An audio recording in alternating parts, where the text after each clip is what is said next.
When Elena walked into the cafe, every head turned, not because she was glamorous, but because she looked exhausted, damp from the rain, and clearly wearing the only coat she owned. Her blind date was supposed to be an ordinary man named Mark. She had no idea he was actually Mark Halston, a billionaire CEO who rarely agreed to dates at all. Elena sat down nervously, brushing rain from her sleeves. "I'm sorry," she whispered, "life's been messy lately." But Mark didn't see the worn coat or tired eyes. He saw the way she held the door open for an elderly woman, the way she apologized to the waitress when she bumped the table, the way she smiled despite everything.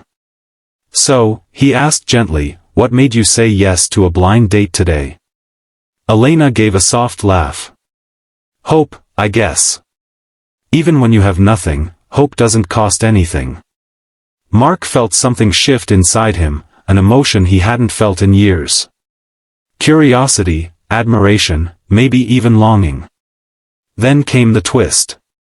While talking, Elena noticed a young boy waiting outside in the cold. Without hesitation, she excused herself, walked outside, and gave the boy her scarf. "You need it more than I do," she told him with a warm smile. Mark watched through the window, stunned. Kindness like that couldn't be bought. When she returned, shivering but glowing, he knew. This woman, the world overlooked, but she had everything he had spent his whole life trying to find. Mark leaned forward, studying the woman across from him. Elena didn't realize it, but she had just changed the tone of the entire evening. She didn't come to impress. She came simply as herself, and that alone impressed him more than any luxury dress or rehearsed charm ever could. "I saw what you did," he said softly. "What do you mean?" She blinked. "The boy. Your scarf." She shrugged. "It's just a scarf." "No," Mark replied, "it wasn't." Something about the way he said it made her chest tighten. Most people barely noticed her kindness, some even mocked her for being too soft. But here was a stranger noticing the one thing she thought no one saw. The waiter returned with 2 coffees, and Elena quickly thanked him, even complimented his tired smile. Mark noticed that too. She didn't just give kindness, she spread it without thinking. As they talked, Elena revealed pieces of her life, losing her job, helping her sick neighbor every morning, and still trying to stay optimistic. She expected pity, but Mark responded with genuine admiration. "You're stronger than you think," he said. She laughed quietly. If only strength could pay bills. That line struck him deeply. Suddenly, a commotion erupted near the entrance. A man angrily complained about the wrong order, shouting at the same young waitress who had served them earlier. People watched, but no one stepped in. Except Elena. Without waiting, she stood and approached gently. "Sir, she's doing her best. Maybe she can fix it for you." Her calm tone diffused the situation. Mark's heart clenched. This woman had nothing, yet she gave peace, warmth, and dignity to everyone around her. He whispered to himself, "I think I've finally found everything I've ever wanted." When Elena returned to the table, Mark was looking at her with an expression she couldn't read, part awe, part disbelief, part something softer. "You didn't have to step in," he said.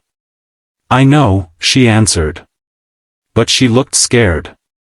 "I just can't watch someone suffer if I can help." Mark leaned back, absorbing her words. He was used to boardrooms, fierce negotiations, people fighting for power. Yet here was Elena, fighting for a stranger's dignity like it mattered more than her own comfort. "Most people don't do what you just did," he said quietly. "Well," she smiled, "maybe most people forgot we're all human." That line hit him hard. Before he could respond, his phone buzzed, his assistant reminding him about a late-night investor call. He ignored it. Tonight wasn't about business. Tonight was about Elena. "Can I ask you something?" he said. "Sure. What made you say yes to a blind date when things are tough?" Elena took a breath. Because even when life falls apart, connection still matters. And because I promised myself I'd stop hiding from the world. Mark stared at her, feeling that shift in his chest deepen. And you? She asked. Why did you agree to a blind date? He hesitated. Because I was tired of people pretending. Tired of being seen only as someone with money. She didn't flinch or act impressed. Well, she laughed, tonight you're just Mark. Works for me. For the first time in years, he felt seen, not as a CEO, not as a billionaire, but simply as a man. And he wasn't ready for the truth that would soon come out. Because Elena had no idea who he really was. And Mark wasn't sure how she'd react when she found out. The conversation grew deeper, warmer, almost effortless. Elena talked about dreams she'd put on hold, people she'd helped along the way, and the strength she didn't realize she carried. Mark talked about his love for simple things, quiet mornings, long walks, conversations without agendas. But the secret between them, the one she didn't know, kept tightening inside him. Finally, Elena asked, so what do you do for work? Mark froze for half a second. I run a company, he answered carefully. Oh? Like a small business? He swallowed.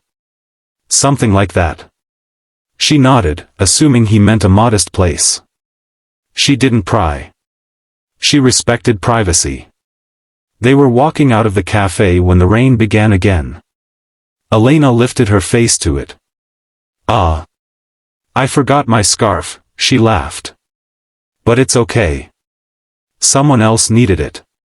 Mark shrugged off his expensive coat and put it on her shoulders without hesitation. Mark. This